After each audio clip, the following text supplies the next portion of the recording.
Dear learners, welcome to PRC Foundation. How are you? আশা করি সবাই ভালো আছো। Our today's topic, American poetry. আজকে আমরা আমেরিকান কবিতা নিয়ে আলোচনা করব। রবার্ট ফ্রস্টের একটা খুবই বিখ্যাত কবিতা, Stopping by Woods on a Snowy Evening. Stopping by Woods on a Snowy Evening. এই কবিতাটা রবার্ট ফ্রস্টের চতুর্থ প্রকাশিত বিখ্যাত কাব্যগ্রন্থ যেটা নিউ হ্যাম্পশায়ার এই কাব্যগ্রন্থের প্রথম নাম্বার কবিতা হচ্ছে stopping by woods on a snowy evening. Stopping by woods on a snowy evening যে কাব্যগ্রন্থে প্রকাশিত হয় এই কবিতাটা, সেই কাব্যগ্রন্থের নাম ছিল নিউ হ্যাম্পশায়ার এবং এই কাব্যগ্রন্থটা প্রকাশিত হয় 1923 সালে। তো আলোচনার শুরুতে আমরা রবার্ট ফ্রস্টের লাইফ ডিউরেশনটা একটু জেনে নিই। রবার্ট ফ্রস্টের লাইফ ডিউরেশন হচ্ছে 1874 টু 1963। রবার্ট ফ্রস্ট নিউ ইংল্যান্ডের কবি, প্রকৃতির কবি, গ্রামাঞ্চলের কবি। এই stopping by woods on a snowy evening এই কবিতাটার টাইটেলটা দ্বারা কি বোঝাচ্ছে? স্টপিং মানে থামা, অন এ স্নোই ইভিনিং একটা তুষার পড়ছিল এরকম একটা খুব ঠান্ডার সন্ধ্যাতে থেমেছিল। স্টপিং বাই উডস কোথায় থেমেছিল? বাই উডস একটা বনভূমির পাশে। বনভূমির পাশে থেমে যে ইন্টেরিয়র মনোলগ, নিজের সাথে নিজের কথা বলতে গিয়ে যে বিষয়, সে ক্রিসমাস ডে উপলক্ষে আসলে বাজারে যাচ্ছিল গিফট কেনার জন্য, তার ফ্যামিলির জন্য, তার সন্তানের জন্য, তার ওয়াইফের জন্য, কিন্তু সে আর্থিক সংকটের কারণে সে গিফটগুলো কিনতে পারে না। আর যার কারণে ক্রিসমাস ট্র্যাডিশন বা ক্রিসমাস যে অকেশন সেটা উদযাপন করা সম্ভব না হওয়ার কারণে সে মানে খুব ব্যথিত হয়, খুব দুঃখিত হয়। তো সে মনে করে যে তার জীবনটা আসলে জীবনই না, একটা ফিউটাইল লাইফ। আর সেই এই যে দ্বিধাদ্বন্দ্বে, কনফ্লিক্ট অফ হিউম্যান হার্ট, এই কনফ্লিক্ট অফ হিউম্যান হার্টের মাধ্যমে সে তার হৃদয়ের যে দ্বিধাদ্বন্দ্ব এই কবিতাটাতে খুব চমৎকারভাবে তিনি ফুটিয়ে তুলেছেন। এই কবিতাটাতে বিশেষ করে সিম্বলের ব্যবহার করা হয়েছে ব্যাপকভাবে, প্রতীকের ব্যবহার করা হয়েছে। প্রত্যেকটা শব্দের মধ্যেই একটা বিশেষ বিশেষ সিম্বল বা একটা বিশেষ বিশেষ প্রতীকের এখানে ব্যবহার করা হয়েছে। এখানে যে টোনটা ব্যবহার করা হয়েছে, যে টোন অফ দ্য পোয়েম, এই কবিতার যে টোনটা, সেই টোনটা আসলে যেটা সেটা হচ্ছে যে কবিতায় খুবই একটা প্যাথেটিক অ্যান্ড ওয়াচফুল টোন।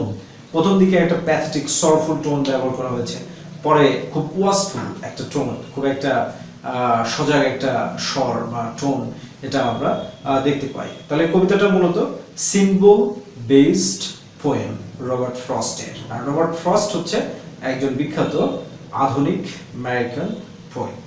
ওকে, তাহলে এখন আমরা কবিতাটা লাইন বাই লাইন পড়বো এবং এটাকে আমরা বাংলাতে অ্যানালাইসিস করবো এবং ট্রান্সলেট করবো।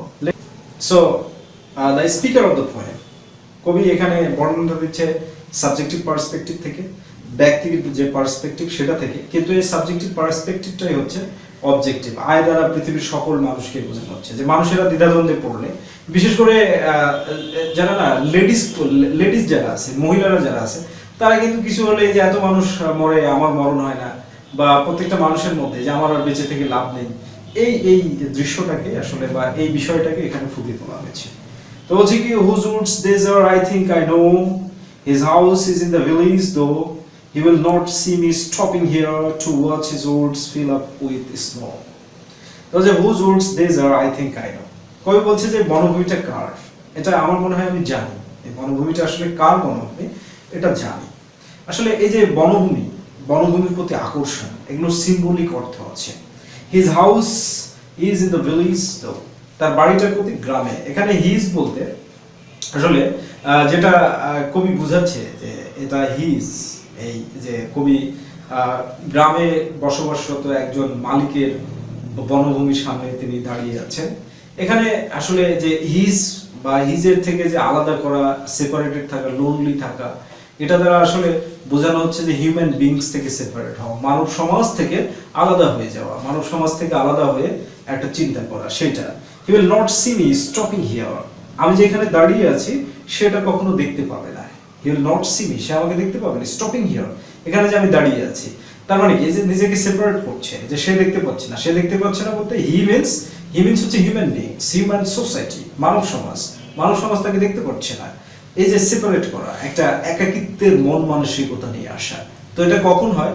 যখন মানুষের মধ্যে একটা কি বলবো যে খুব প্রচন্ড পরিমাণের টেনশন, প্রচন্ড পরিমাণে যখন কনফ্লিকশন কাজ করে তখন এগুলো হয়। To watch his Woods fill up with snow, এই যে তুষারে পরিপূর্ণতার বনভূমি, এই বনভূমিটা যদি আমি দেখি, উপভোগ করি, তাহলে সে আমাকে দেখতে পাবে না। এখানে মিনিংটা হচ্ছে বনভূমির প্রতি অ্যাট্রাকশন। এই যে টু ওয়াচ হিজ উডস, এই যে এই অ্যাট্রাকশনটা দ্বারা আসলে বোঝাচ্ছে ডেথ।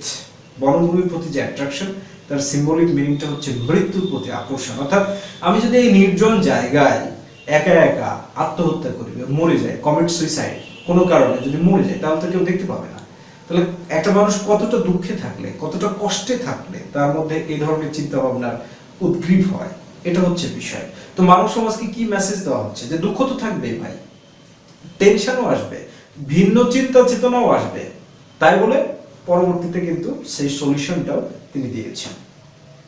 এবার দ্বিতীয় স্ট্যান্জাতে কি বলছে যে দ্বিতীয়, এখানে রেগুলার রাইম ব্যবহার করা হয়েছে, বলে রাখছি রেগুলার রাইম স্কিম এখানে ব্যবহার করা হয়েছে এই ছন্দটা মন মানসিকতার মিলের কারণে, মিল দেখানোর জন্য। তো দ্বিতীয় স্ট্যান্জায় বলছে যে my little horse must think it queer to stop without a farmhouse near between the woods and frozen lake, the darkest evening of the year. The darkest evening of the year, এই যে এই কবিতার প্রত্যেকটা স্ট্যান্ডার শেষের লাইনটা হচ্ছে সবচেয়ে বেশি সিগনিফিক্যান্ট। যেমন প্রথমটাতেও দেখলাম, ফার্স্ট স্ট্যান্ডার্ডেও দেখলাম যে মৃত্যুর প্রতি আকর্ষণ, পরেরটা দেখছি ডার্কেস্ট ইভিনিং অফ দ্য ইয়ার, এটাও সবচেয়ে বেশি গুরুত্বপূর্ণ। বলছে মাই লিটল হর্স। তো রবার্ট ফ্রস্ট বাজারে গিয়েছিল একটা ছোট্ট ঘোড়ায় চড়ে, আর সেই ঘোড়ার পিঠে চড়ে সে বাজার থেকে ফিরে আসছে। রিটার্ন জার্নির সময় এই চিন্তা চেতনাগুলো, তার ছোট্ট ঘোড়াটি must think it queer, must think অবশ্যই মনে করবে, ইট কুইর অদ্ভুত, স্ট্রেঞ্জ মনে করবে, একটা অদ্ভুত বিষয়। Two stop without a farmhouse near, এই যে এখানে যে দাঁড়িয়েছে, যেখানে কোনো নিরাপদ জায়গা নাই, কোনো ফার্ম হাউস নাই, কোনো খামার বাড়ি নাই, যে দাঁড়িয়ে আছে, কোনো যদি বিপদ ঘটে কেউ সাহায্য করার নাই, এই জিনিসটা কি অদ্ভুত না? এটা অদ্ভুত। যেমন একটা দৃষ্টান্ত দেওয়া যায় যে একটা যুবক তার প্রেমিকার বিয়ে যাচ্ছে, সে রেল লাইন দিয়ে হাঁটা শুরু করছে, তার কোনো খেয়ালই নাই যে সে রেল লাইন দিয়ে যাচ্ছে, কখন ট্রেন এসে লাগাই দেয়। এখানে তো রবার্ট ফ্রস্টকে মনে করিয়ে দেওয়ার জন্য তার হর্সটা আছে, সেখানে তো কেউই থাকে না, এই বিষয়। তো বিষণ্ণ মনে মানুষ সেন্সলেস, রেকলেস কাজগুলো করে থাকে সবচেয়ে বেশি। মানুষের দিমাগটা যখন ভালো থাকে তখন এই কাজগুলো কম আসে। Between the Woods and the frozen lake, frozen lake বলতে ওখানে জমাট বাঁধা একটা লেক ছিল, একটা হ্রদ ছিল, সেই পাশে যে দাঁড়িয়ে আছে, the darkest evening of the year. এখানে darkest evening of the year দ্বারা আসলে হৃদয়ের যে হতাশা সেটাকে ব্যক্ত করা হচ্ছে। আচ্ছা দেখো একটা জিনিস, দেখো আজকে কি বার, উদাহরণস্বরূপ যে আজকে 2018 সালের ডিসেম্বর মাসের 13 তারিখ। এই 13 তারিখটা যদি কারো পিতা মারা যায় তাহলে তার জন্য সবচেয়ে ডার্কেস্ট এই 13 তারিখ। যদি কারো গার্লফ্রেন্ডের বিয়ে হয়ে যায় তাহলে তার জন্য সেটা ডার্কেস্ট। আচ্ছা এবার অপোজিট থেকে ভাবো, যদি একটা লং স্ট্রাগলের পরে, একটা ভালো চাকরি করার পরে যে আজকের এই 13 তারিখে বিয়ে করছে, তার জন্য কি?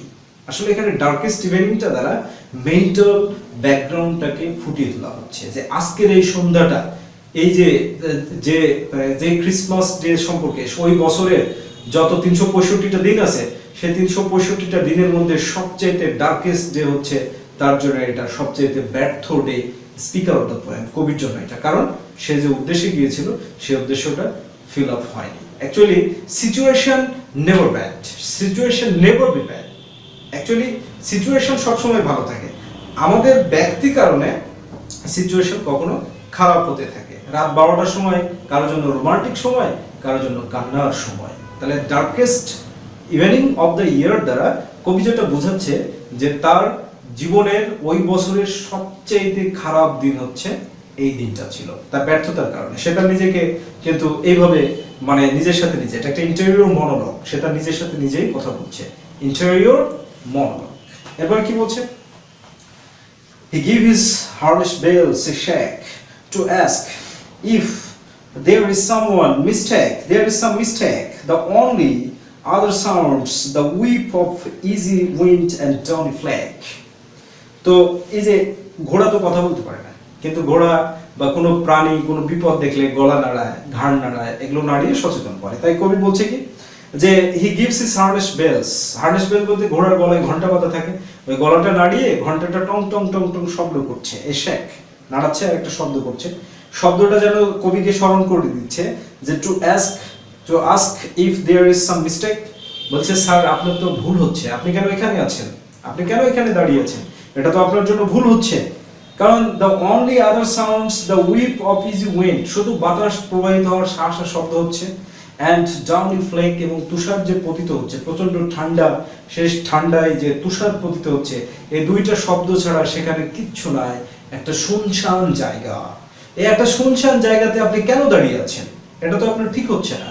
You should go forward, you should go to a safe place. That is the indication of the harshness shake of the horse. যে ঘোড়ার যে গলা ঝাঁকাচ্ছে, এটা তারা মেসেজ দিচ্ছে যেখানে দাঁড়ায় না, go to the safe place. এখানে কেন দাঁড়িয়ে আছেন, এই তুষারের মধ্যে কেন দাঁড়িয়ে আছেন, ঠান্ডা লেগে মরে যাবেন, হার্ট অ্যাটাক করে মরে যেতে পারেন, কোনো বিপদ আসলে এখানে কেউ রক্ষা করার নাই। অ্যাকচুয়ালি এটা হচ্ছে কবির মনের রিফ্লেকশন, মনের ধারণা। আমরা যেমন আমাদের হৃদয়ের, আমরা নিজেদের সাথে কথা বলে থাকি, এরকম ভাবে ইন্টেরিয়র মনোলগ হচ্ছে রবার্ট ফ্রস্টের তার ঘোড়ার সাথে। এবার তারপরে কি আসতেছে, এবার আসতেছে হচ্ছে the woods are lovely dark and deep but I have promises to keep। এবার বলা হচ্ছে যে the woods are lovely dark and deep। কবি তার নিজের সচেতনতায় ফিরে আসছে যে উডস, যে বনভূমি, এটা খুব সুন্দর চমৎকার, ডার্ক অ্যান্ড লাভলি, খুবই সুন্দর খুবই চমৎকার। কিন্তু সে কি বলছে যে but I have promises to keep, কিন্তু আমার যেটা রয়েছে সেটা হচ্ছে অনেক প্রতিশ্রুতি রয়েছে, অনেক অনেক প্রতিশ্রুতি আমার রয়ে গেছে। এই প্রতিশ্রুতি দ্বারা বোঝানো হচ্ছে responsibilities of life, he has to perform. আমাদেরকেও জীবনে আমরা একটাবার ব্যর্থ হতে পারি, তাই বলে জীবনটাকে শেষ করে দেওয়ার কিছু নেই, ঠিক আছে? যুবকরা শুনে রাখো, যদি কোনো কারণে গার্লফ্রেন্ড ছেড়ে চলে যায়, তাহলে ভাববে না যে যাওয়ার সে গেছে, তোমার জন্য হয়তো আরো ভালো কিছু ওয়েট করছে, যার কারণে তুমি তো ও ছিল না, হয়তো সে তোমার চাইতে বেশি, মানে তোমার জন্য পারফেক্ট না। কিন্তু মেয়েরাও এটা শুনে রাখো, never ever try to commit suicide, কখনো এইভাবে ভাববে না, কারণ তোমার জীবনে অনেক মানুষের সাথে সম্পৃক্ততা আছে, অনেক দায়িত্ব আছে, অনেক দায়িত্ব আছে, সেই দায়িত্বগুলো সম্পূর্ণ করতে হবে। এই দায়িত্বগুলো যদি আমরা সম্পূর্ণ করার মন মানসিকতা তৈরি করি, তখনই আমাদের জীবনটা সাকসেসফুল হয়। আর এই জীবনটাকে কি বলা হয় জানো? Satisfactory life. আর স্যাটিসফ্যাক্টরি লাইফ বলতে কি বোঝানো হয়? Life is satisfactory when you are for yourself. যখন তুমি তোমার জন্য হবে, তখন তোমার জীবনটা অবশ্যই সফল হবে। লাস্টলি কবি কি বলছে? and miles to go before I sleep, and miles to go before I sleep. Miles to go before I sleep. Miles means responsibilities of the life. Before I sleep. Sleep means death. মৃত্যুর আগে আমার অনেক দায়িত্ব আছে, সেগুলোকে আমার সম্পূর্ণ করতে হবে। So there is no way, no alternative to avoid this. We have to fight. We have to struggle against all kind of opposite situations of our life. সকল বৈরিতার বিরুদ্ধে আমাদেরকে সংগ্রাম করতে হবে। সংগ্রাম করে সামনে জীবনকে এগিয়ে নেওয়ার নামই হচ্ছে প্রকৃত জীবন। এর জন্য প্রয়োজন কমিটমেন্ট, প্রয়োজন হচ্ছে হার্ডওয়ার্ক, প্রয়োজন হচ্ছে opportunity and wait for the opportunity. Thanks a lot. আজকে এই পর্যন্তই। এই আমাদের চ্যানেলটাকে সাবস্ক্রাইব করতে ভুলবে না। পরিশেষে বলি, ভালো থাকা হয় যেন।